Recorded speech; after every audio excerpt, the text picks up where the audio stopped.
Okay. मी 2 महिने झाले अमृताला multiple private limited Sangamner या कंपनीमध्ये काम करत होतो. काम करता मी पहिला मला रिझल्ट घेतला.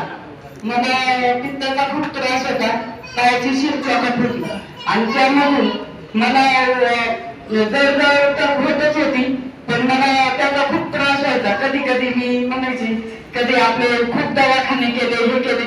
नंतर मग मला जर थोडासा सुके सरांनी आणि अर्चना मॅडमनी त्यांची तर फोनवरतीच ओळख झाली होती. मी त्यांना पहिला पेमेंट फोनवरतीच पाठवले होते, डायरेक्ट जॉईन झाले होते. नंतर मग आपले सर चक्कर सर त्यांना कनेक्ट झाले. त्यांनी मला थोडंसं सांगितलं, मीनाक्षी मॅडम असं करत जा तसं करत जा आणि तुम्ही लोकांना कसं इन्व्हाइट करायचं तेही मला त्यांनी शिकवलं. आणि नंतर मग मी सारख्या मॅडमला, सुषमा मॅडमला, शिंदे मावशींना यांना